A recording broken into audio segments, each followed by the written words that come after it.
Nescafé, le sponsor exclusif, vous présente le Grand Café.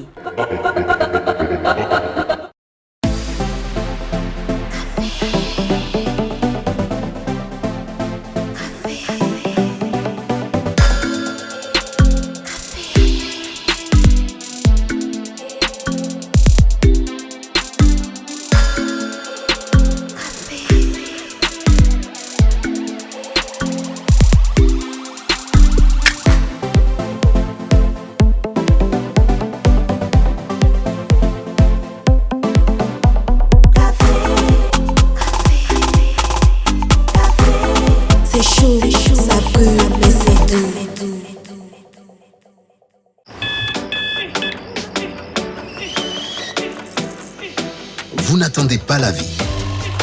Vous allez à la rencontre de la vie. Il ne s'agit pas de savoir combien de chances vous avez. Ce qui compte, c'est ce que vous en faites. Tasse après tasse. Matinée après matinée. Commencez en force. Finissez en force. Tout commence avec un Nescafé. Capté dans les profondeurs des nappes aquifères, saine et naturellement protégée de coubris, Yilma est une eau équilibrée en minéraux et oligo-éléments. Elle est particulièrement digeste avec une saveur unique. Yilma, source d'une vie meilleure.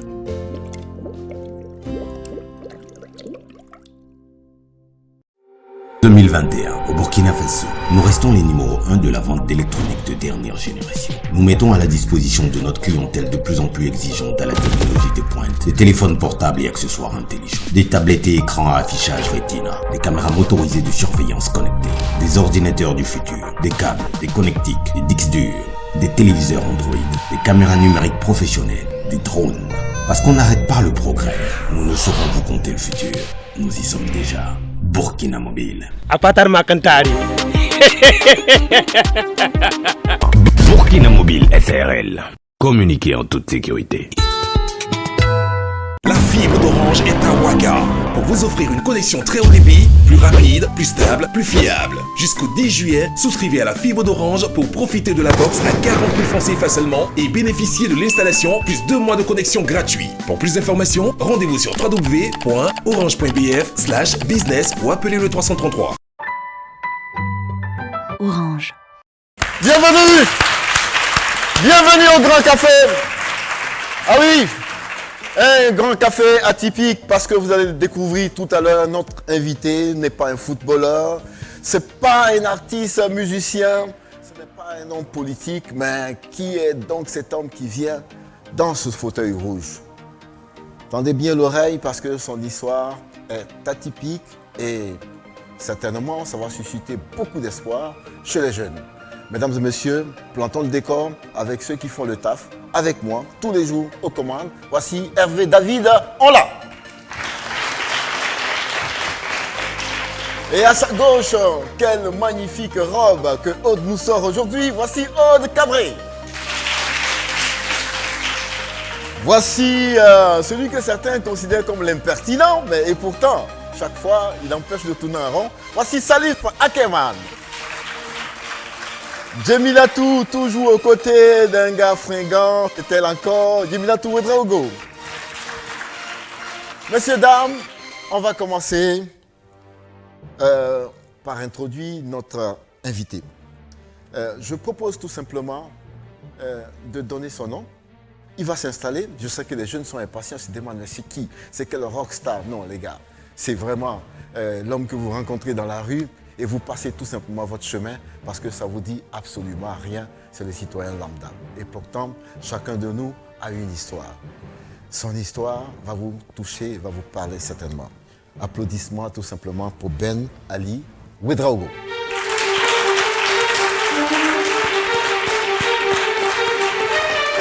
Bienvenue cher ami, installe-toi. Merci. On va commencer par les photos de la toile et c'est avec Aude Cabré tout de suite. Aude, bienvenue. Merci. Qu'est-ce que tu allais nous chercher sur la toile aujourd'hui? Alors, cette semaine, je me suis intéressée à la sortie d'un film qui sonne également comme un fait de société. Un film qui traite de la condition de la femme et il est de la célèbre animatrice Connie Touré. Il date de moins d'une semaine et déjà c'est un franc succès. Le film traite de sa vie à elle-même parce que depuis fort longtemps, les gens ne manquent pas de lui rappeler à chaque poste que malgré sa réussite professionnelle, elle n'est pas une femme accomplie. Parce qu'à 39 ans, elle n'a ni mari, ni enfant. Donc, elle dit dans ce film que ce n'est pas parce qu'elle ne veut pas. C'est juste que les hommes sont des bras cassés et que la plupart sont un peu des cas sociaux. Donc, ce film traite d'une femme qui est, qui est tombée sur un homme avec lequel elle a fait 5 ans, je pense, si je ne me trompe pas, 5 ans. Et ils avaient déjà fait les présentations de famille. Et un beau matin, elle se lève, elle voit sur la toile qu'il s'est marié. Donc, il lui faut 2 ans pour se remettre de la déception. Et elle cherche un homme à marier avant ses 40 ans. Donc, il y a beaucoup de personnes qui parlent du film, beaucoup critiquent, d'autres aiment. En tout cas, l'avant-première a été très grandiose. Il y a eu une standing ovation, vraiment, pour... Oui, à moitié. C'est une sorte d'autobiographie. Voilà, mais... Il faut l'inviter au café. D'accord, on va repréciser les choses quand même, parce que célèbre animatrice, oui, c'est pour ceux qui regardent la télévision ivoirienne. Parce que c'est une animatrice sur une radio en Côte d'Ivoire, et puis aussi à la télévision. Oui. Donc, et elle est également actrice. Actrice. Alors, je crois que ce n'est pas anodin que Aude nous choisisse ce thème, parce que avec Aude sur la question de la polygamie, il y a beaucoup à dire. Et sur la question de la condition de la femme et de la femme libre, la femme moderne d'aujourd'hui, il y a beaucoup à dire. Mais peut-être que c'est un film à charge aussi pour les hommes. C'est pour cela que beaucoup trouvent tout simplement... Oui, parce que l'affiche même en dit long. L'affiche, il y a les actrices principales, 3, dont Nastou Traoré, en grand, et en bas, il y a les hommes en miniature, et différents types d'hommes, des hommes romantiques, des hommes qui sont prêts à donner de l'argent, des machos, des gigolos, et elles ne leur prêtent pas vraiment attention parce qu'elles sont trop focalisées sur le sommet. Sur le sommet, Donc à un moment donné, il faut bien choisir. Le beurre, l'argent du beurre, ils ont un choix. Bon, certains le font bien, il y en a qui le font difficilement. Allez voir ce film. Et puis chacun va se faire sa propre idée. Messieurs, dames, on va applaudir Aude Cabré pour cette information. Voici Salif Akeman qui lui nous parle d'une photo de la toile qui quand même parle de 2 pays. Tout à fait. Je me suis intéressé au récent traité d'amitié et de coopération qui lie la Côte d'Ivoire et le Burkina, qui est, si je ne m'abuse, à sa 9e édition, et qui a traité d'un certain nombre de sujets qui intéressent les 2 pays frères, qui travaillent à aller dans la même direction et à faciliter tout ce qui lie ces 2 pays-là.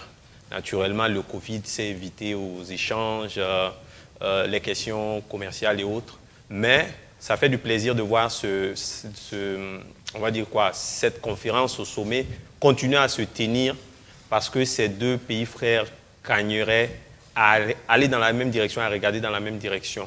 Parce que quoi qu'on dise, c'est les Blancs qui sont venus mettre une frontière au milieu. Sinon, dans le temps jadis, c'est le même peuple. C'est le même peuple. Voilà. Donc, on a vu un match de football symbolique. Il y a un match de football symbolique, un conseil de gouvernement entre les gouvernements des 2 pays, pour dire que les pays sont peut-être différents sur le papier, mais les enjeux sont communs. Voilà. Merci Salif Akeman, on va applaudir.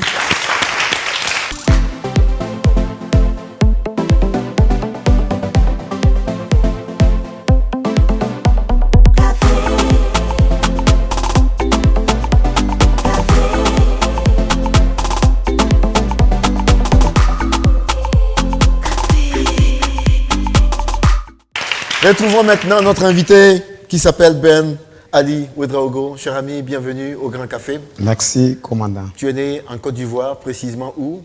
À Sigansi. À Sigansi. C'est à 80 km d'Abidjan. À 80 km d'Abidjan, par la route, bien sûr. Et 11 ans après, tu vas te retrouver dans ton pays, le Burkina Faso.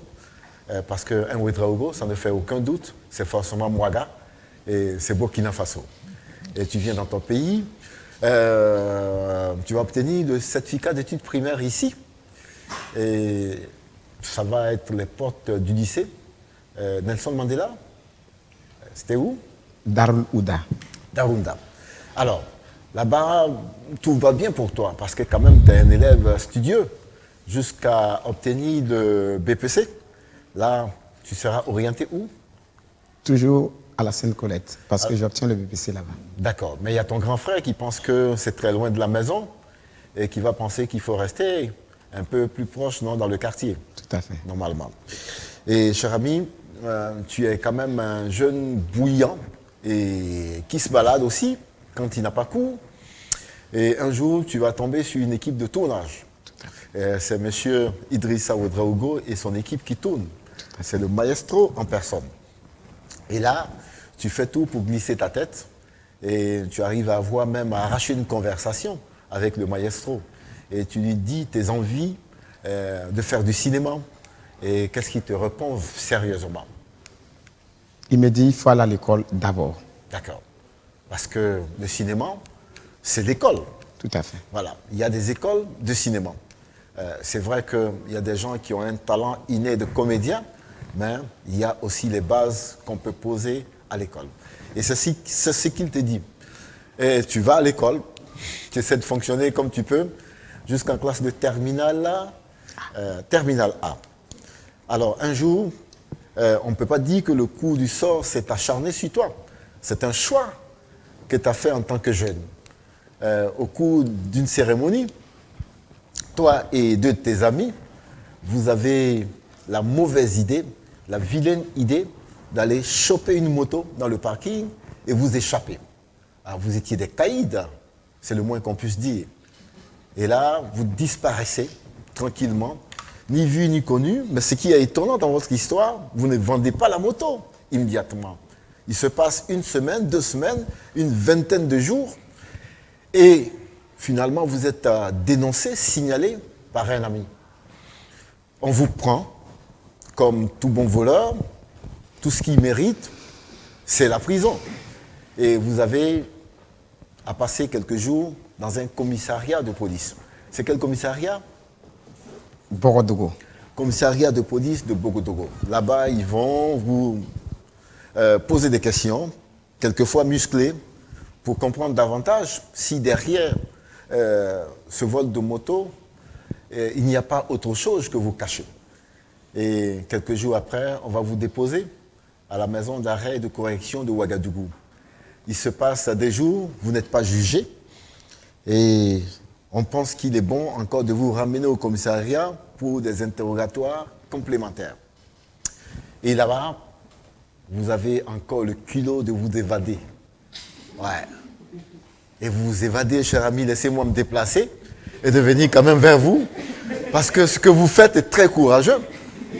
Et voici des prisonniers qui s'évadent et qui se retrouvent où? Dans un concert au stade du 4 août de Floby.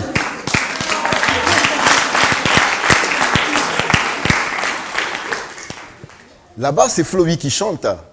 C'est son concert historique. Voilà, tout le Burkina est là-bas et vous vous dites, nous, on ne rate pas cette occasion.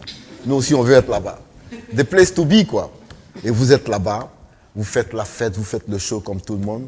Aucun policier ne peut soupçonner qu'à l'intérieur de ce stade, il y a des évadés. Et vous faites la fête. À un moment donné, vous partez comme tout le monde. Mais là, il se passe que le policier qui était de garde ce jour-là, qui a presque baissé la garde, qui vous a permis de vous évader, lui a l'épée de Damoclès qui plane sur sa tête. Il a la mission de vous retrouver. Et il sillonne le quartier. Vous dites à vos amis que vous avez été libérés. Mais en réalité, vous êtes tout simplement des évadés. Et le policier, lui, vient tous les jours, tous les soirs, guetter dans le 6 mètres du quartier pour voir si M. Ben Ali Ouedraogo n'est pas passé par là. Mais vous avez l'intelligence de vous faufiler dans la nuit. Et vous avez toujours la bonne heure pour rentrer. Quand le policier, lui, a sommeil, et vous vous extirpez de la maison quand il baisse encore de la garde. Et il a fait ça. Il a fait ça à le pauvre, j'imagine. Comment retrouver ce Ben Ali Ouedraogo? Mais on dit 1000 jours pour le voleur, un jour pour le propriétaire. Il finit par mettre le grappin chez vous, cher ami, et vous êtes renvoyé directement au commissariat. Il y a immédiatement un procès éclair, un mandat de dépôt et assorti d'un procès où on vous inflige la sentence, cumul de peine pour vol, évasion, 10 ans. Vous aviez à l'époque quel âge? 22 ans. 22 ans. Et dans cette prison, votre grand frère vous dit, il vous laisse à votre propre sort parce que vous l'avez mérité. On n'a pas de sentiment à avoir ou de compassion à avoir pour des voleurs. Mais, et comme on dit, Dieu ne laisse pas tomber ses enfants. Vous avez quelques personnes qui quand même sont sensibles à ce que vous vivez. Il y a à l'occurrence mon doyen, celui qui m'a formé, qui est dans cette salle, qui m'a permis moi de faire mes premiers pas dans une radio. C'est un réalisateur burkinabé, un doyen, et beaucoup ne savent pas, mais il est discret et pourtant il a un cœur en or. Je voudrais vous demander d'applaudir M. Jacob Sou.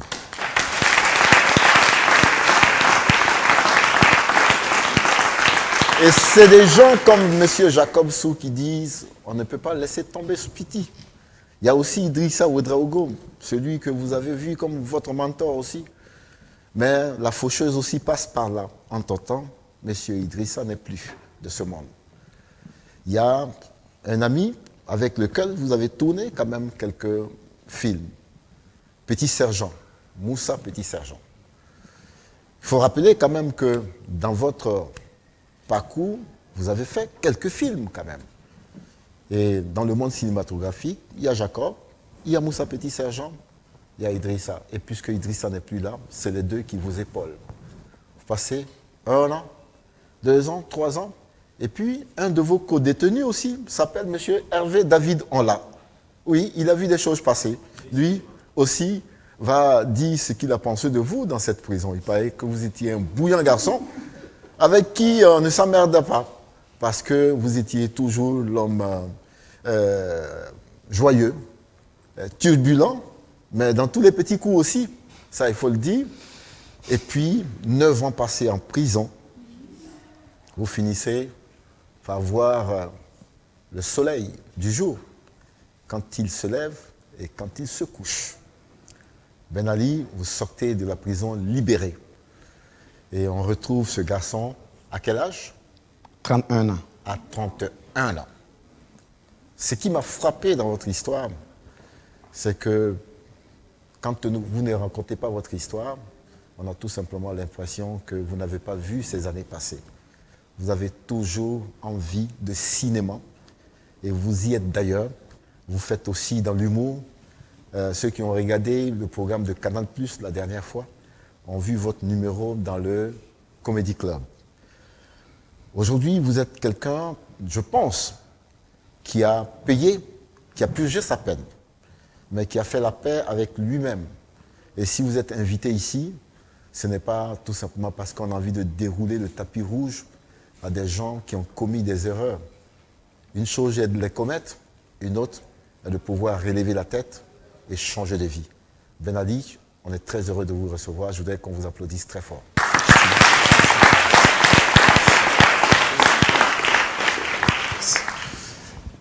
Alors, dites-moi, on m'a laissé entendre que vous avez écrit un scénario en prison. Exact. Quelle était votre vie en prison? Avant, commandant, permettez-moi de me remémorer un peu, parce que ce fauteuil-là, c'est des célébrités que vous recevez, des légendes ou du moins des stars. Je suis une personne modeste comme ça, ni connue. En tout cas, vous l'avez si bien dit dans l'introduction. Et vous me recevez parce que j'ai une histoire à partager, j'ai quelque chose à dire. Je suis sur les émotions et je vous dis grand merci. Merci grandement. Pour revenir donc à la question, à la maison d'arrêt, il faut dire que là-bas, c'est la loisiveté pour tous les prisonniers. Chacun purge sa peine selon. Et me concernant, moi, à un moment donné, j'aime écrire. D'aucuns même me traitent de secrétaire général. J'aime écrire. C'est là que je me sens. Quand j'ai très mal, quand j'écris, je me libère. Aussi, j'aime lire, mais l'écriture prend le dessus sur la lecture. Donc, connaissant un peu les béabas d'écriture de cinéma, étant déjà dedans, je sais comment on découpe un peu les séquences, parce que j'ai pas mal de scénarios à la maison, de tous les films que je participais, souvent en tant qu'acteur, souvent stagiaire pour juste apprendre le métier. J'ai une idée, j'ai dit, bon, je vais essayer d'écrire, ne serait-ce que ma propre histoire. D'abord, la vie en milieu carcéral, en pleine écriture. Et les gars de sécurité pénitentiaire me l'ont arraché parce que j'écrivais en temps réel. Je prenais les noms des GSP qui sont juste connus là. Et vous dites les coups bas, ça ne manque pas en prison. Elle m'a dénoncé que je suis en train d'écrire un truc sur la prison. On me retire le cahier. Ben, je ne baisse pas les bras. Je réécris ma propre histoire. Boris, le prisonnier cinéaste. Pendant que je l'écrivais, j'ai partagé à papa, sous Jacob. Oui. Il dit non, tu enlèves cinéaste, c'est trop osé. Reste toujours Boris le prisonnier. J'ai écrit un truc en 26 minutes comme ça dans le jargon, comme on le dit. Il a pris, lui, sous Jacob, en 2017, si j'ai bonne mémoire. Il allait saisir, renvoyer. Il dit, tu as une bonne écriture. Même ceux qui sont issus du milieu disent que même les meilleurs ne font pas autant, donc écris toujours. J'en ai écrit autant. Mais celui que j'ai écrit et je voulais réaliser étant derrière les barreaux, c'est Boris le prisonnier. Pour ceux qui ne savent pas, j'ai été converti en prison et mon autre prénom c'est Boris, même si je ne l'ai pas sur la CNIB. Ouais. Voilà. Et nous, on doit t'appeler comment? Comme vous voulez, Ben Ali, comme le papa l'a donné. Mais Boris, comme j'ai fait le choix de changer de religion, peut-être que c'est un appel pour changer de religion, c'est que je suis allé en prison. Ben, de toute façon, j'ai Boris aussi. Bienvenue Boris, bienvenue au café. Merci. Alors, en prison, comment on passe une journée, te concernant personnellement? Là-bas, peut-être ce que les gens ne savent pas, mais le doyen Hervé, on le sait très bien, les prisonniers ont des télévisions là-bas. Il y a la radio, une émission très suivie, Le Grand Café, j'y manquais pas, 17h chaque dimanche. Donc, c'est suivre la télé, la radio souvent pour écouter, surtout les informations. C'est quand même bizarre, le prisonnier il est très informé. C'est celui-là qui donne souvent l'information aux visiteurs. Moi, souvent, je ne comprends pas ce paradoxe-là quand même. Oui, il est là-bas dans un trou. Par contre, c'est lui qui donne. Et ceux qui viennent prendre visite apprennent souvent des informations. L'actualité avec les prisonniers. Moi, je ne sais pas pourquoi c'est comme ça. Aussi, jouer aux cartes, surtout bavarder. Échanger parce que c'est un monde, hein, c'est un petit village là-bas. On vient de divers horizons. Chacun partage. Surtout les délits, qu'est-ce que tu as fait pour venir ici? C'est quoi ton... Voilà, les gens aiment. Est-ce que vous dites la vérité vraiment? Pardon? Est-ce que vous vous dites ce qui s'est passé réellement? Ce qui est sûr, c'est que tout le monde est innocent en prison. Oui.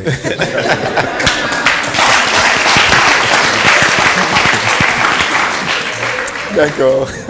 D'accord. OK. Alors, comment... c'est un passage important de ta vie, la connexion entre toi et M. Jacob Soul, qui est là. Le doyen, moi, vous le savez très bien, je vous l'ai raconté. J'ai connu le cinéma en 2005, en octobre 2005, avec le regretté maestro Idrissa Ouedraogo, paix à son âme, quand il tournait Kato Kato.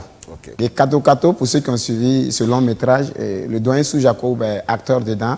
Il est l'un des principaux, le père qui embauche l'une des principales dans le film comme bonne. J'étais sur le plateau parce que j'avais dit à Idrissa que je voulais faire le cinéma en 2003-2002 sur le chemin d'école quand il était à Dasasko pour tournage.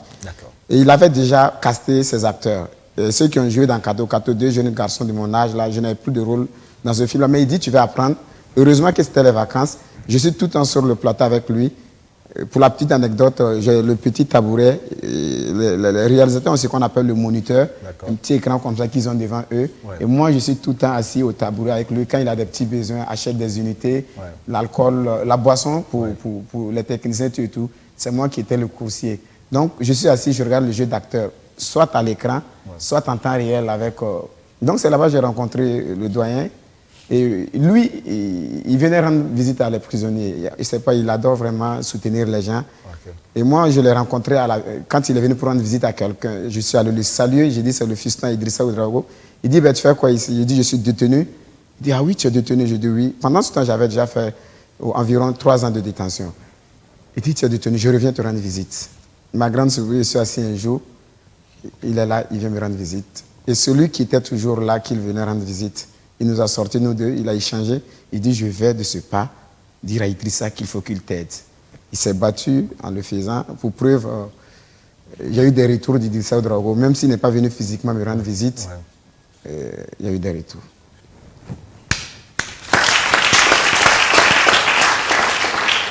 Et ton ami Petit Sergent, avec qui tu as tourné, comment il a vécu ta détention?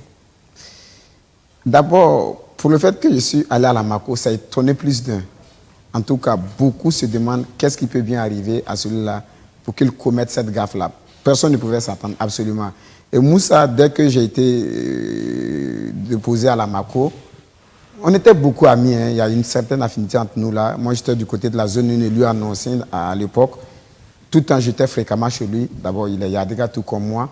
Au-delà du cinéma qu'on s'est rencontrés sur le tournage du Petit Sergent, on était beaucoup amis. Pour ceux qui regardent dans Petit Sergent, le film, on est des ennemis. Mais je vous assure qu'après le plateau, c'est des amis qui mangent dans la même assiette quand on fait la pause. Donc, on était vraiment collés tout le temps chez lui. Lui, quand il peut, il vient chez moi. Et c'était vraiment la galère. Et quand j'ai eu le problème, ça commençait un peu à aller vraiment pour lui, je vais dire ça comme ça. En 2012, c'était vraiment le début de l'humour pour lui. Mais il avait déjà Wistido. Il dit non, je ne te lâche pas parce qu'on est des amis. Pour preuve, déjà à 4 semaines de ma détention, il est venu me rendre visite. Parce qu'en mai, en juin, quand il a fait les démarches pour avoir les papiers, ou je ne sais pas comment, le permis, il a des amis, il est venu, il dit, je serai avec toi. Donc il fait partie des tout premiers à me rendre visite. C'est bien. On va ouvrir les questions maintenant avec les chroniqueurs. Je rappelle qu'à un moment donné, on va entendre M. Jacob Sou, qui a porté ce garçon, et de voir quels sont les projets, évidemment, que vous avez, puisque tu as écrit un scénario. On sait qu'après la prison, tu es à fond encore dans le cinéma. Ça fait partie de tes rêves, mais avec les chroniqueurs ici, on pourra comprendre davantage. Monsieur Salif Akerman, s'il vous plaît. Merci. Une histoire qui touche et qui réveille beaucoup de questions. Je vais commencer par le délit lui-même. Vous volez une moto et, chose bizarre, vous ne vendez pas la moto. Vous baladez avec. Grosso modo, c'est ça. Vous faites 2 semaines, c'est ça? Avec la moto. 3 semaines. 3 semaines avec la moto. En fait, je réfléchis, je cherche une logique dans cette affaire et puis je ne la trouve pas. Qu'est-ce qui s'est passé réellement dans votre tête ce jour-là? Le déclencheur, c'était quoi? Ok, le déclencheur, c'est que les 2 autres là, c'est réellement des copains à moi, même s'ils ne sont pas issus des copains de quartier. Ce n'est pas un secret polichinelle. Tout le monde le sait que les jeunes de notre âge, là, on a des petites sorties comme ça, qu'il faut remorquer la petite amie, n'est-ce pas? Alors, l'autre copain que je préfère taire le nom, parce qu'aujourd'hui, on est absolument opposés, on n'est pas des amis. Okay. Et, à tout moment, il me téléphone, il dit, tu viens me chercher. Pendant ce temps, moi, j'ai un petit rencard avec ma petite amie. Je sucrais la petite amie pour aller le chercher. Donc, quand l'idée est née, il n'avait pas les moyens de s'acheter une moto, de prendre frauduleusement cette mobilette-là pour rouler. À fond, je me suis donné. C'est juste pour lui, un des copains. Le second, lui, il en avait, c'est le troisième qui n'en avait pas. C'est pour cela. Juste, il a soutenu l'amitié pour être dans les problèmes.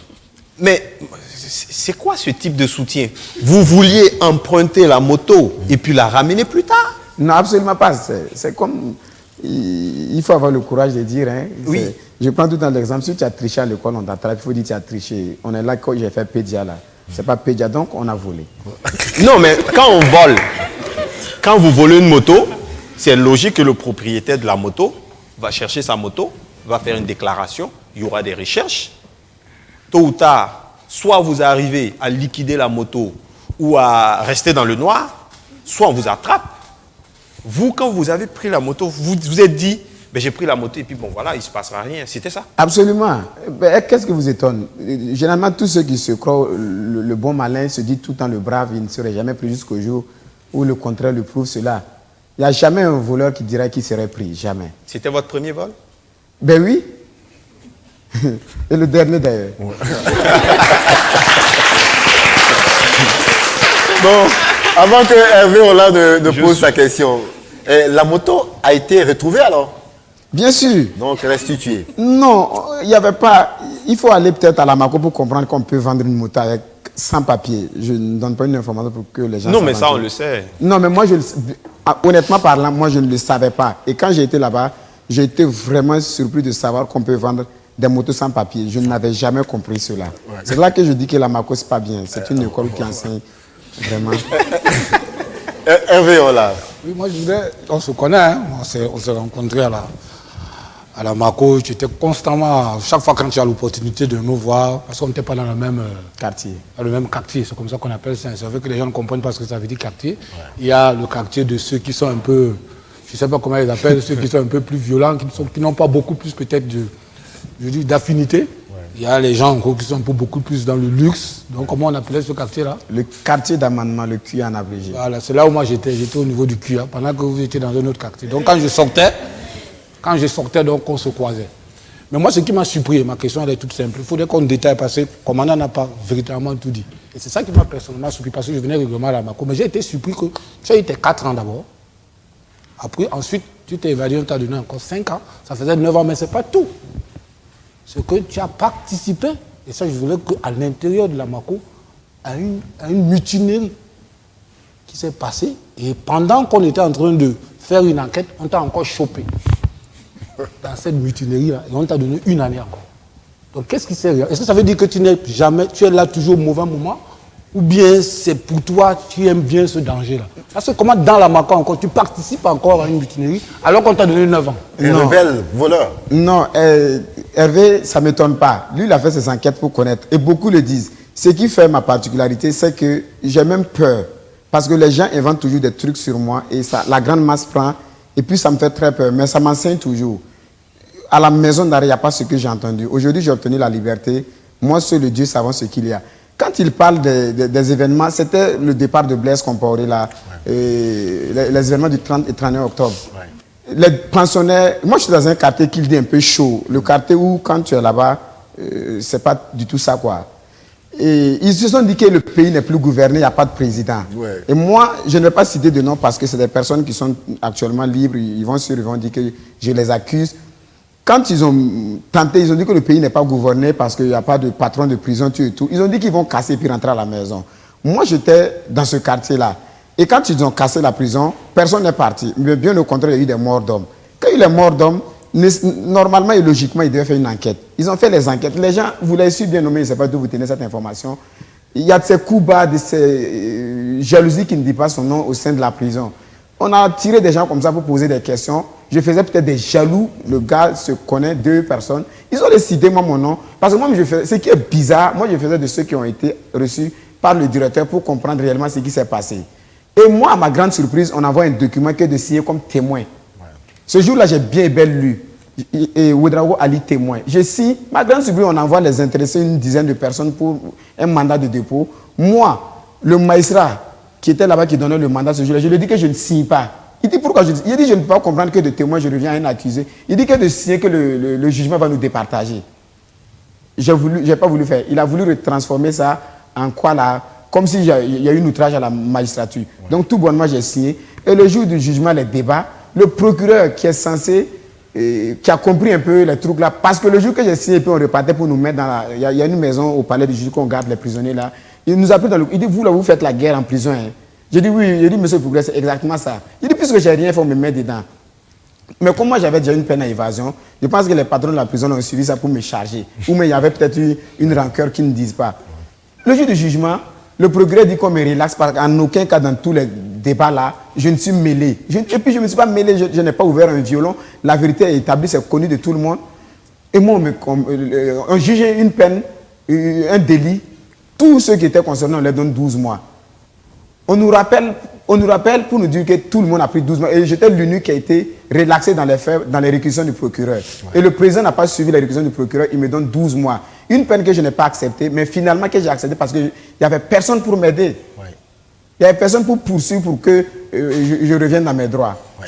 C'est déjà limé, comme on le dit. Ouais. Donc c'est ma peine, c'est ce qui explique. Sinon, je ne me suis pas mêlé, je ne peux pas me mêler dans Alors, Djemilatou.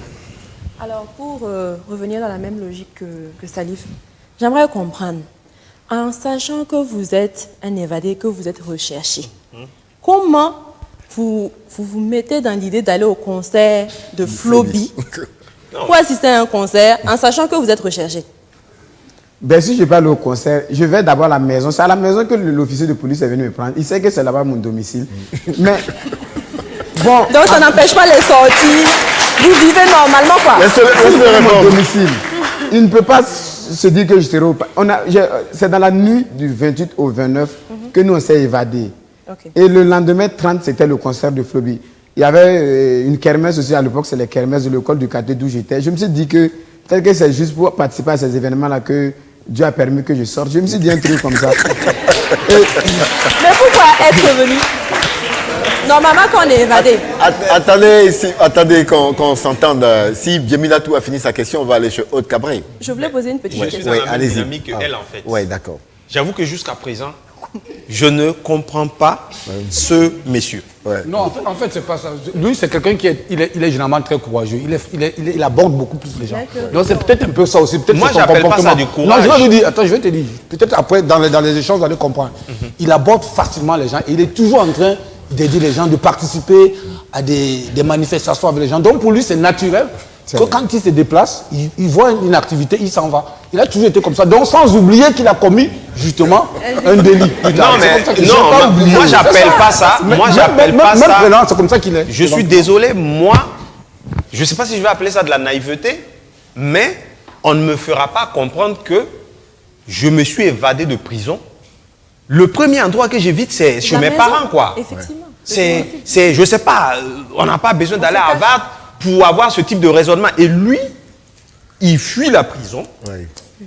Au lieu de se cacher, il va là où on ira le chercher en premier ressort, c'est-à-dire chez lui à la maison. Et non content de ça, il s'est pointé au stade. Mais Salif Akerman, puisque tu n'as jamais volé, tu ne sauras pas le comprendre. Parce qu'il faut être dans la peau de celui qui a volé. Ah non, les autres voleurs, ils font pas ça. Je suis désolé. Ah ouais? Ah non. Mais qu'est-ce que tu en sais? Non, mais je veux dire, au quotidien, on suit les histoires de vols, soit dans le voisinage, soit dans la presse, soit dans des films. Mais c'est pas comme ça se passe. Il y a les films et il y a la réalité. Voilà. En fait, très souvent, peut-être qu'on pense, je crois que le voleur, il va là où on ne l'a jamais soupçonné d'aller. Voilà, c'est un peu ça aussi. Aude Cabré. Et même quand tu vas à la maison, tu te caches sous le lit. Moi, il y a quelque chose que j'aimerais savoir, parce que lors du confinement, suite à la crise de la Covid, on a vu beaucoup de réactions parce que les gens ont eu un petit moment de compréhension de ce que vivrait un prisonnier, parce qu'on était enfermé chez soi. Il y a eu des gens qui ont pété les câbles, des gens qui ont fait des crises d'angoisse, qui ont fini dans des asiles. Moi, j'aimerais savoir comment on fait pour s'adapter, en fait, quand on arrive en prison, quand on est entre quatre murs, quand on ne peut pas sortir. Comment on fait? Comment on vit ça? C'est pas seulement la prison. Toute situation, il faut apprendre à vivre avec sa situation, notamment ses douleurs. Le prisonnier, c'est quelqu'un qui, même si je vais le dire un peu plus haut, quelqu'un qui ses droits sont un peu bafoués. C'est-à-dire que quand une situation se passe hors prison, c'est-à-dire dans la vie active comme ça empathie automatiquement sur le prisonnier. Il n'a pas droit de crier « garde », non. Donc la Covid est devenue un phénomène mondial. Est-ce que ça même, il a quelque chose à dire? Il faut vivre avec. Du moment que tu es détenu, tu fais dans ta tête là, je suis détenu, donc maintenant, ici là, il faut que j'apprenne à vivre avec ma douleur. Déjà, c'était une douleur, et puis la Covid vient. Juste ce qui est nouveau, c'est les interdictions de visite là. Non, je ne parle pas de l'impact de la Covid sur la prison. Non. Je faisais une analogie. La vie de la société pendant la crise, parce que les gens étaient confinés, ils étaient enfermés chez eux. Je faisais cette analogie avec le fait d'aller en prison et d'être enfermé. Beaucoup de gens n'ont pas pu le supporter. Reconfinés. Oui, mais c'est ça que j'en ai dit. Maintenant, il faut apprendre à vivre cette douleur. Quand la Covid est venue, même ceux qui n'étaient pas prisonniers n'ont pas été prisonniers de force. Justement, c'est de ça qu'il parle. C'est de ça que je parle, justement. Alors, Benaï, est-ce qu'on portait des masques en France? Jusqu'à l'heure, là, c'est obligatoire. Ok. Jusqu'à l'heure, là, le port de masque est obligatoire et pour le visiteur et pour le prisonnier. D'accord. Ouais. Moi, je voudrais réagir parce que tu as dit tout à l'heure que vous étiez 3 au départ. Oui.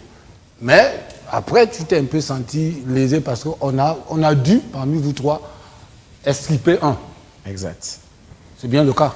expliqué. Lui, il n'a même pas pratiquement fait la prison. Qu'est-ce que les deux autres sont devenus? Qu'est-ce que les deux autres sont devenus? Et pourquoi, justement, on a retiré la première personne? C'est-à-dire que cette histoire-là, c'est Dieu seul qui sait. Non, sincèrement. Parce que lui, pour qui? Parce que j'aime dire aux gens qui venaient me rendre visite, d'aller le lui dire, il raconte des trucs qui me reviennent. Lui et moi et Dieu savons ce qui s'est passé. Lui, pour qui même qu'on a pris la moto là, le gros paradoxe, c'est que c'est lui qui a été libéré en tout premier. D'accord. Parce que tout simplement, sa maman bossait dans... je peux me permettre, à l'ambassade des États-Unis comme une cuisinière. Donc très vite, quand on était en garde à vue là-bas, il y a des gens qui venaient intervenir là-bas. Et je me disais peut-être c'est parce que moi, mes parents sont de l'autre côté là-bas et puis mon grand frère s'est pas vite saisi du problème. Ils ont tout chargé sur moi. Comme quoi c'était moi le grand bandit. C'est moi le cerveau. Hein? Le cerveau. Oui, c'est moi qui ai mis son fils dans le problème. Si seulement ici, si elle savait que c'était pour son fils ce qui s'est passé. Donc lui, il a été expliqué. Le problème de la justice, ou du moins dans les histoires de justice, quand tu as quelqu'un qui poursuit, tu es une personne peut-être dite responsable, donc du coup, on te prend un peu au sérieux, quoi. Par contre, celui qui n'a pas, tu vas mettre à celui. D'accord. Alors, Ben Ali, parlons maintenant de l'avenir et de cette note d'espoir, parce que c'est ce qui nous motive aussi à t'inviter ici. Quand on est condamné, on purge sa peine, et c'est ce que tu as fait. Après, est-ce que tu es un homme blanchi aujourd'hui? Blanchi dans le sens où tu veux avoir une nouvelle vie? Peut-être que tu l'as déjà. C'est ce qui nous intéresse, à tout point de vue. Qu'est-ce que Ben Ali fait de ses journées en ce moment? Qu'est-ce qu'il planifie? Quels sont ses projets? Et après, on va entendre M. Jacob Sou. Avant que j'obtienne ma liberté, lorsque celui que vous avez vu d'entendre, Sou Jacob me disait tout le temps, quand tu vas sortir, la première des choses, je vais te faire une conférence de presse et tu vas dire aux gens que c'était toi, mais ce n'est plus toi. Tu vas dire à toute la presse que tu as fini de porter ta croix. Je dis, papa, je partage la vie, il n'y a pas de souci. C'est toujours en cours. Et je pense que c'est déjà fait à travers les médias, à travers ces grandes émissions-là.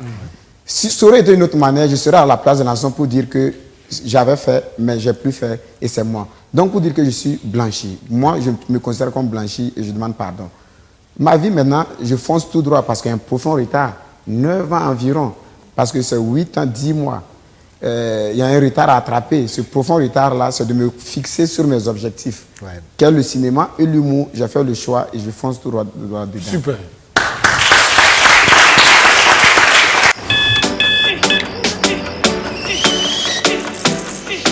Vous n'attendez pas la vie. Vous allez à la rencontre de la vie. Il ne s'agit pas de savoir combien de chances vous avez. Ce qui compte, c'est ce que vous en faites. Tasse après tasse. Matinée après matinée. Commencez en force. Finissez en force.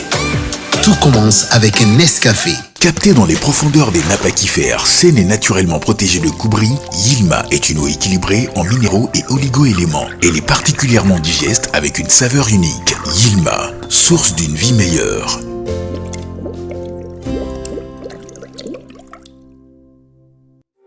En 2021, au Burkina Faso, nous restons les numéros 1 de la vente d'électronique de dernière génération. Nous mettons à la disposition de notre clientèle de plus en plus exigeante à la technologie de pointe des téléphones portables et accessoires intelligents, des tablettes et écrans à affichage Retina, des caméras motorisées de surveillance connectée, des ordinateurs du futur, des câbles, des connectiques, des disques durs, des téléviseurs Android, des caméras numériques professionnelles, des drones. Parce qu'on n'arrête pas le progrès, nous ne saurons vous compter le futur. Nous y sommes déjà. Burkina Mobile. Apatar Makantari. Burkina Mobile SRL. Communiquez en toute sécurité. La fibre d'Orange est à Ouaga pour vous offrir une connexion très haut débit, plus rapide, plus stable, plus fiable. Jusqu'au 10 juillet, souscrivez à la fibre d'Orange pour profiter de la box à 40 000 francs CFA seulement et bénéficier de l'installation plus 2 mois de connexion gratuit. Pour plus d'informations, rendez-vous sur www.orange.bf/business ou appelez le 333. Orange.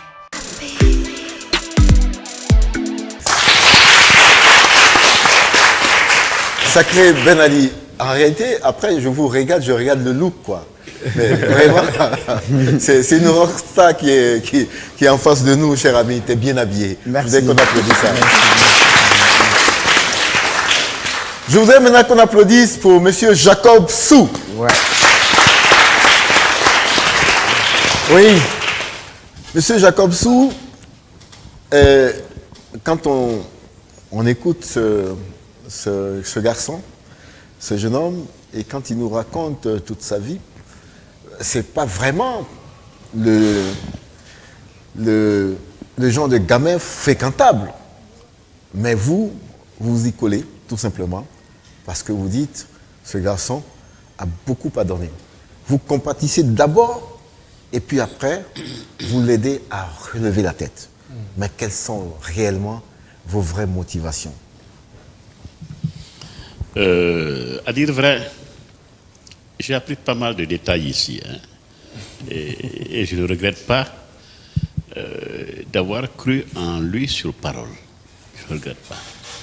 Alors, comme il l'a dit, j'allais voir un journaliste là-bas, parce que toi, tu sais que je suis journaliste. Bien sûr, bien sûr. Et qu'on avait mis en prison parce qu'il a écrit que le procureur du Faso est un voleur. Seulement, il n'a pas su s'y faire. C'est faisable. Hein? Ouais. Mais en la matière, un tel article, vous le lui montrez avant de publier. Il ne l'a pas fait. La preuve, c'est que quelqu'un d'autre a fait la même chose, mais lui, il n'a pas eu de problème. Si je décide de dire, de publier que Papus est un voleur, je vais dire à Papus, je vais dire que tu es un voleur. Voilà ce que j'écris. Et je prends sa position, quitte à diffuser les deux positions. Tout à fait. Et mon ami a publié, mais ce n'était pas bon. Et là, j'ai entendu par la presse, tout le monde en parlait. Là, je l'appelle. Et le procureur l'a convoqué à la justice. Je l'appelle et dis, mais toi là, tu me réponds de la Mako ou de chez toi? Il dit non, qu'il est encore dehors. Et là, il m'explique. Mais les confrères disent quoi? Il m'a montré le communiqué de presse. Je suis président d'association moi-même. Je suis le président de l'association des radios et télévisions communautaires du Burkina. J'appelle tout le monde, la CEP, etc. Il dit, mais vous savez ce qui est en train de se passer? Que oui, mais qu'il n'est pas sérieux. Il faut le laisser condamner. Mais vous savez ce qui va se passer? Si vous le laissez condamner là, on n'aura plus peur de nous. Mais si le jour du procès, on avait trouvé tous les patrons de la presse dans la salle, ils avaient peut-être hésité. Il y avait 7 procureurs qui venaient soutenir leurs camarades. On m'a eu dans la salle, mais moi, je regarde, moi, on me connaît que comme comédien depuis un moment. Ils n'ont pas fait le rapprochement du tout. On l'a condamné 1 an ferme, 5 millions d'amende. Donc, j'allais le voir de temps en temps, et j'étais seul à aller le voir. Ça, je le dis, hein, les confrères n'ont pas été sympas. Ils avaient le culot, de temps en temps, hey, Jacob, il paraît que tu vas voir l'autre, je ne dis même pas son nom, et on a de l'argent pour lui. Non, il aimerait plutôt que vous alliez le voir. Et c'est pendant ces visites qu'il a dit à mon confrère de me demander de m'occuper de lui comme je m'occupe de mon confrère. Mais pourquoi pas? Là, il m'a raconté son histoire. Il dit, tu es sûr que c'est ça? Oui. Si tu sors, tu ne recommenceras pas? Il dit non.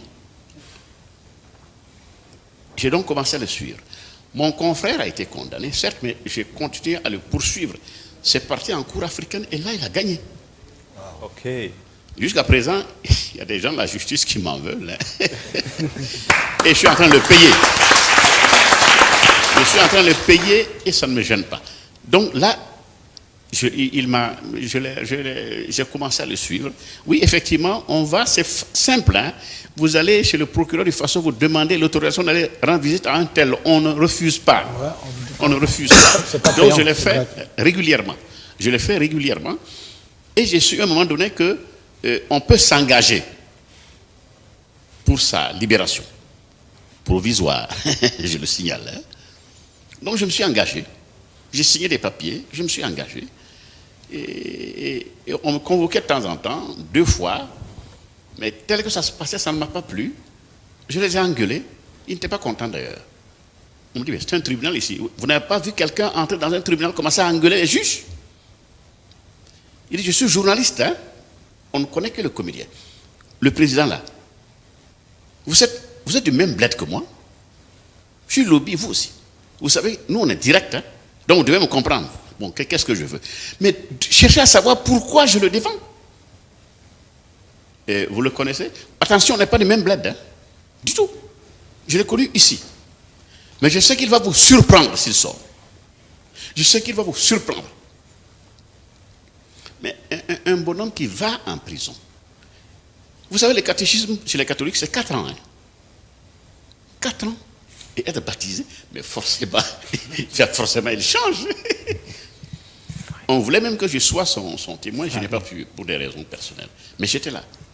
J'ai cru au bonhomme. J'ai cru au bonhomme. Et tu es sûr que tu ne recommenceras pas? Non, il dit que je ne recommencerai pas. Ok, je te soutiens. C'était ainsi que j'ai été le garant pour qu'on le libère. Mais chaque semaine, il va signer. Il va signer, effectivement. Il va signer pour dire qu'il est là. Et je ne le surveille même pas, j'ai confiance. Mais le scénario qu'il a fait là, c'est fantastique. Mais c'était bon juste pour un court-métrage. Je ne suis pas dans les courts-métrages. J'avais un ami qui a fait aussi la prison. On lui a fait du tort, comme dans son cas. Et pendant qu'il était là-bas, il a fait une pièce de théâtre qui a plu. Où il ne rate pas les gars du tribunal. Les deux ensemble, ça fait un bon long-métrage. Et s'il sort, moi je dirais réalisateur, parce que j'ai fait 2 longs métrages. S'il réalise avec moi 2 fois, il devient réalisateur. Et ce n'est pas les sujets qui manquent. Je vous assure, il va surprendre les gens. Il va surprendre les gens.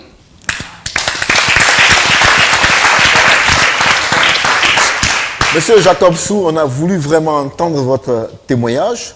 Ben Ali, c'est quoi le projet en ce moment? Le projet, c'est vraiment le tournage des films, tant entendu. On attend en tout cas les partenaires, même si on n'a pas, ou du moins on n'aura pas, parce qu'à l'heure là, le financement est vraiment bizarre avec papa. Ouais. Ben, ce qu'on aura, on va tourner. On devait tourner depuis mi-juillet. Là, on est en août. Ouais. Ben, on espère bien que d'ici fin août, on va commencer le début du tournage, parce que papa, il est en forme. Ouais. Il a des bonnes promesses. Dès que ça vient, on tourne. Donc c'est l'argent qui fait défaut en ce moment? Absolument. Ouais. Mais je l'ai intégré dans un grand projet. D'accord. Je l'ai intégré dans un grand projet où, à la limite, on ne remarquera même pas, mais je le tournerai rapidement. Ouais. Je le tournerai rapidement. Il y a un que j'ai déjà commencé à tourner, je vais le terminer immédiatement après, j'attaque. Il va jouer et il va réaliser. C'est tout le mal qu'on vous souhaite, monsieur Jacob Sou. Applaudissements, vous allez rejoindre votre place. On va appeler une dame qui va venir nous parler d'un fonds au sein du bureau burkinabé des droits d'auteur rapidement. Et derrière, on va entendre quelqu'un qui vient de sortir aussi un nouvel album. Mesdames et messieurs, voici Madame Cissé. Bonjour, bienvenue au Grand Café. Merci. Aujourd'hui, on va parler d'un fonds. Oui. De quoi s'agit-il exactement? C'est un élément qui accompagne beaucoup les artistes, membres du BBDA. C'est surtout les membres. Qui ont des projets? Oui, qui ont des projets, mais qui ne disposent pas les moyens conséquents pour réaliser ces projets. D'accord. Alors, ça intéresse quelle fourchette d'enveloppe exactement? Bon, c'est autour de 150, 140 millions. D'accord, non, je parle des enveloppes individuelles. Par exemple, c'est quel seuil, le plafond? Non, bon, il y a des différentes catégories. Il y a les 5 grandes catégories de la création artistique et littéraire, à savoir la musique. Oui. Par exemple, dans la musique, on a la réalisation d'un clip que les professionnels ont jugé à 700 000, par exemple. 700 000. Voilà. L'enregistrement de 400 à 400 000. À 400 000. Et la production musicale qui englobe le clip et les 4 titres et les 200 CD, ça c'est à 1 300 000. Donc ça veut dire que si vous avez eu le top niveau de l'enveloppe, c'est 1 300 000. Voilà. D'accord. Hervé n'est pas producteur, Salif Akeman non plus. Mais je voulais réagir juste pour dire que les 1 300 000, ce n'est pas BBDA qui met à la disposition de l'artiste. En fait, il doit contribuer. Il y a un apport personnel de 25%. De 25%. Voilà. Si on vous donne 1 300 000, c'est que... 325 000 que l'artiste doit débourser et BBDA paye les 975 000. Donc cet argent, il vient avec les 325 000 francs physiquement? Non, dès qu'il postule, puisqu'il doit postuler dès que les appels sont lancés, les différents en tout cas, demandeurs postulent avec des projets avec des plis fermés. Bon, il y a un comité qui est mis en place, qui sélectionne, statuer. voilà, qui statue Sur la pertinence des projets. Voilà. Et maintenant, en fonction des dès que les résultats tombent, en tout cas les heureux bénéficiaires sont chargés de débourser les 25% en un intervalle de 2 semaines. D'accord. Voilà. Alors, est-ce que les gens ont une obligation de donner des preuves qu'ils ont fait le travail? Mais est-ce que vous jugez de la qualité de ce que cet argent a permis de réaliser? Bien sûr, puisque les membres du comité, ils ne statuent pas seulement sur la pertinence des dossiers. Ils suivent aussi l'exécution des projets sur le terrain. Les différents membres, chacun a un nombre de projets qu'il suit sur le terrain et qu'il rend compte. Et maintenant, il y a eux les spécialistes, puisque ces membres du comité-là sont les membres du BBDA, mais qui sont vraiment les gens qui sont aguerris de ce métier-là. D'accord. Par Des exemple, professionnels. Voilà, des professionnels. Voilà. Alors, est-ce que ça concerne le cinéma? Vous dites vrai. Bien sûr, ça concerne le cinéma. Mais quand on parle de cinéma, quand on entend une enveloppe de 1,3 million, c'est un coup d'épée dans l'eau. Donc, monsieur Jacob Sou, vous... pour le cinéma, la cagnotte est un peu haussée, voilà, plus élevée, c'est autour de 2 millions. Autour de 2 millions, voilà. quand même. Monsieur Jacob Sou, prononcez-vous sur ce fonds de promotion. Alors, vous êtes là-dessus? Ah, d'accord. D'accord. Donc vous attendez qu'on fasse un petit geste D'accord. Donc M. Jacob Sou est l'un des heureux bénéficiaires du premier appel de 2021. De 2021. Voilà. Ouais, donc ça veut dire que ce projet est pertinent, il est intéressant. En tout, en termes d'enveloppe cette année, ça tourne autour de combien? Ça tourne autour de 300 millions. 300 millions de francs. Donc le premier appel a déjà pris les 135 millions. Okay. Et le second appel, probablement en septembre, ça serait lancé. Ouais. Et on a financé avec cette enveloppe 263 projets. 263 projets. Voilà. Madame, la prochaine fois qu'on va vous recevoir ici, c'est pour parler de ce fonds qui quand même vient en aide aux artistes qui ont plus de 50 ans. Les AMA, c'est vraiment quelque chose qui m'a touché personnellement. Et je pense que si ça n'avait pas existé, il fallait le créer. Pour ce fonds de promotion culturelle, je sais que beaucoup d'artistes en ont bénéficié. Si ça peut permettre de découvrir des artistes, ben, tant mieux. Mais il ne faut pas non plus que ceux qui ont déjà de gros succès viennent s'aligner aussi. C'est ça la particularité de ce fonds, parce qu'on voit que les grands artistes renommés ne postulent pas. Donc ils laissent la chance aux débutants ou bien ceux qui ne sont pas vraiment connus de pouvoir bénéficier de ce fonds. C'est de la solidarité quand même. C'est de la solidarité. Merci madame, on va vous applaudir très fort. Je voulais, vraiment, je vais écorcher un peu le protocole, mais je voulais profiter de cette occasion de madame pour souhaiter prompt rétablissement à l'ancien DG du BPDA, M. Wali Bara. Merci, madame. À bientôt.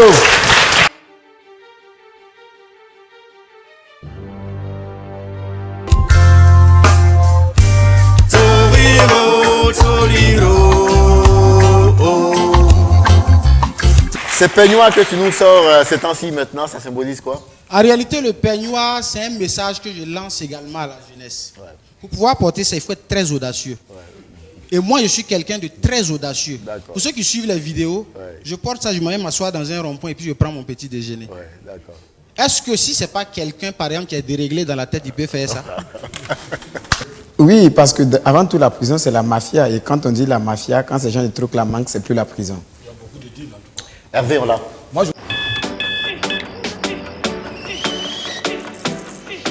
Vous n'attendez pas la vie. Vous allez à la rencontre de la vie. Il ne s'agit pas de savoir combien de chances vous avez. Ce qui compte, c'est ce que vous en faites. Tasse après tasse. Matinée après matinée. Commencez en force. Finissez en force. Tout commence avec un Nescafé. Capté dans les profondeurs des nappes aquifères, saine et naturellement protégée de couperie, Yilma est une eau équilibrée en minéraux et oligo-éléments. Elle est particulièrement digeste avec une saveur unique. Yilma, source d'une vie meilleure.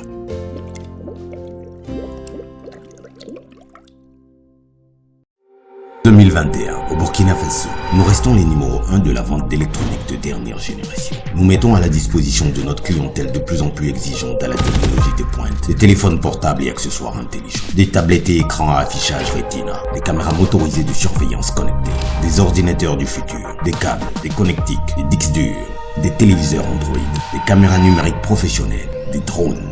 Parce qu'on n'arrête pas le progrès, nous ne saurons vous compter le futur. Nous y sommes déjà. Burkina Mobile. Apatar Makantari. Burkina Mobile SRL. Communiquez en toute sécurité. La fibre d'Orange est à Ouaga pour vous offrir une connexion très haut débit, plus rapide, plus stable, plus fiable. Jusqu'au 10 juillet, souscrivez à la fibre d'Orange pour profiter de la box à 40 000 francs CFA seulement et bénéficier de l'installation plus 2 mois de connexion gratuit. Pour plus d'informations, rendez-vous sur www.orange.bf/business ou appelez le 333. Orange.